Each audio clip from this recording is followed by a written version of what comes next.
Have you seen Joe Rogan talking about the Epstein files? Because it's fucking sick. He's a fucking sick shit dirtbag scum asshole. At this point, he's like, these women, they were making business deals. These are just ladies. They knew what they were getting into. That's what Joe Rogan said?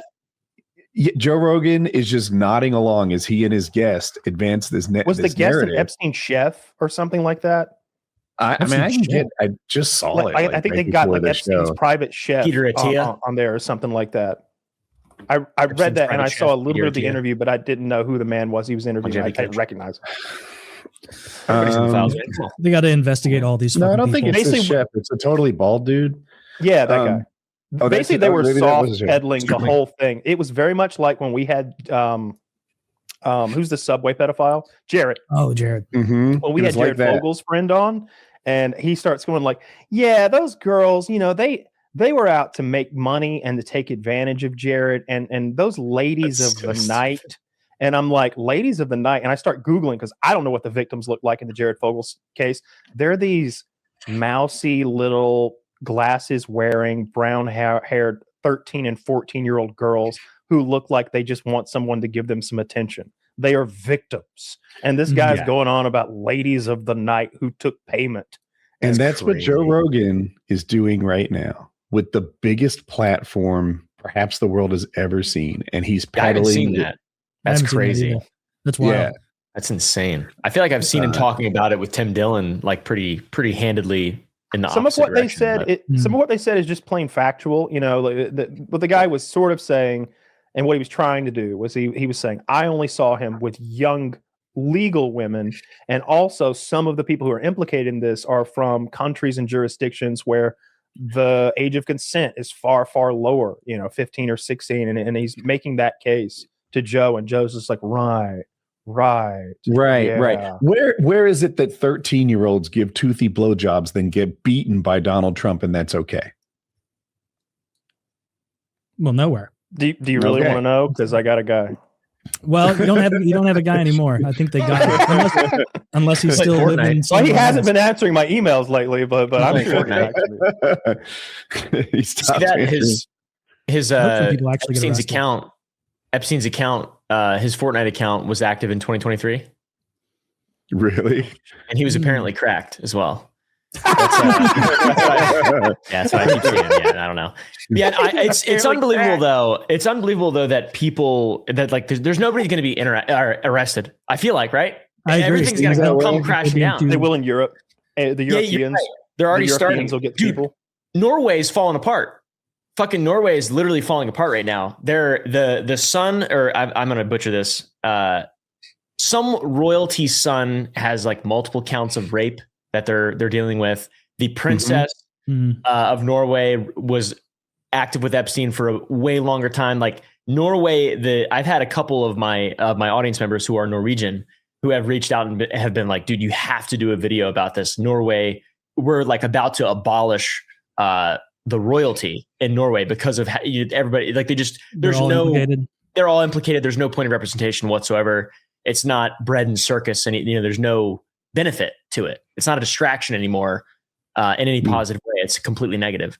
I feel like you're right, Kyle. Though Europe is going to crack down, but people are definitely going to like get fired and removed from boards and stuff like that, and removed from like their class of people. But I think there's going to be some legal stuff that will go down, which if anything, like maybe we'll get some more light shined on this thing.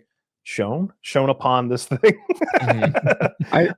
via like a European court, hopefully. But I wonder what Charlie Kirk would say about the Epstein files. Like, was he really aggressive about it, or was he starting to like get in line and support his side? Like I don't know. You would imagine that he would want them released. I think he talked about wanting them released. They all did at one point. Yeah, they all did. It turned out, but that now Trump rubber hits the road. And you get Megyn Kelly apologizing for him, Joe Rogan, like minimizing the crimes. Like Joe Rogan was all about the Epstein files when he thought they centered on Bill Clinton. Now that they center on Donald Trump, and I'm not saying Clinton's not in there and never did anything, but we know there's a star in this story. And now that we know it's Trump, half of those right-wing commentators are just fucking buckled up talking about something else. I hate that they're hypocritical about the most important things, because like with like gun rights, I see people like not wanting black and gay people to arm up, and it's like, then you don't believe in the Second Amendment. What's your fucking problem? Like I actually think everybody should be armed to the teeth. Everybody, the gays and the blacks and the browns and you screamed about the government being oppressive, about jackbooted thugs working for the feds, and if you can't see that the left might feel this way and they shouldn't have guns, like, I don't know, guns for me but not for thee was their actual principled stance. Well, that's gay. Everybody should have guns, and I just don't get why you wouldn't want everything released. And that's so dumb. Hope that we get some kind of smoking guns, to Kyle's point earlier. Like it could be that Mossad and these blackmail organizations aren't going to release these smoking guns, because we've talked about this before, like if you release all the blackmail, now you don't get to lean on them. If you have a picture of Donald Trump engaging in actual pedophilia, that photograph is worth more than its weight in fucking uranium. Like it's it's unobtainium. It is a fucking key card to as much power and money as you can imagine, and it's influence on a scale that you can't perceive of. The most powerful man in the world in your pocket, and the person who paid for that blackmail to be created, the person who bought an island, set up a guy named Jeffrey Epstein, made up a whole backstory about him being some tech-interested financier, and then plugged him into the blue blood of Europe and America, and then had him slowly lure people to this island for this blackmail that you've created. Yeah. That was a massive investment. Maybe $100 million is what this thing cost to get into the hands of Mossad. And at least 40% of that came out of their own pockets. It probably was financed by us. We circuitously fund our own control by a foreign nation. Like how fucking insane is that? So we have no sovereignty. So when you consider that is the most likely case, then my guess is that whenever the raids happened, maybe not even that, whenever the writing was on the wall and they came to arrest Jeffrey Epstein and they were coming to get him, I bet stuff like that was whisked to wherever it needs to be. I bet it was already there, if anything. I bet that the picture of Donald Trump is in some vault in Tel Aviv or in some vault in the Kremlin. It's locked away in somebody's private safe. Kremlin? I am disliking this mainstream narrative of like, this is Russia. It's like, shut the fuck up. Yeah. Stop talking to me like I'm retarded. It's obviously Mossad. I don't see why it couldn't be both. I don't see why it couldn't be a little bit of both.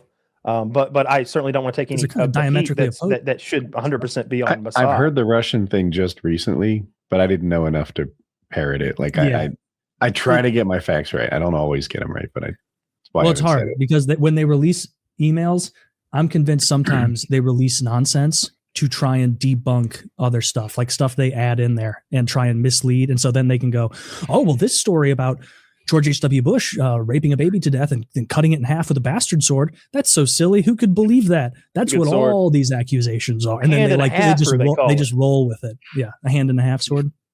Yeah. I want all these people exposed. I want our country to be in charge of itself again. I don't want us beholden to foreign countries. And that means exposing all of this. Mm-hmm. Yeah.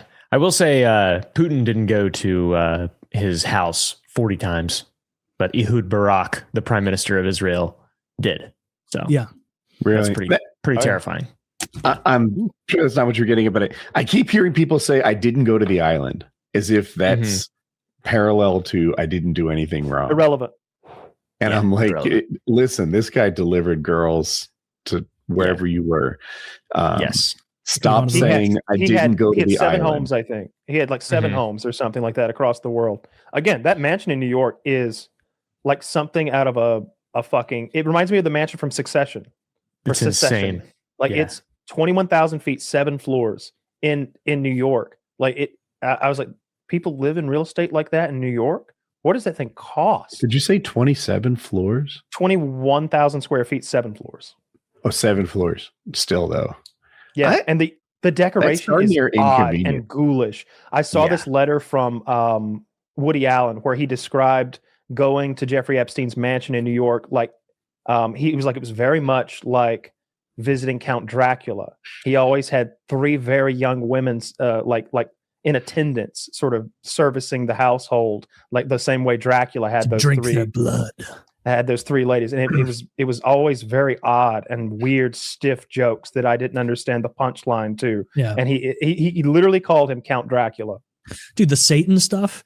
It's like, can you imagine setting up like a blackmail ring, like with their thought, and they're like, we want this to be so over the top evil that like if this story were served to Hollywood, they'd be like, well, there needs to be a little nuance here. You know, like you can't be like blackmailing the bad guys, pedophiles, and also be like worshiping Satan and have statues of the devil and all this nonsense.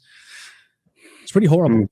But I worry the same thing because remember, like Pizzagate, the Podesta emails, it was the same style, the same code, the same shit was being said there, and nothing ever came of that. No one ever got in trouble because they never like hit a smoking gun that they could find it.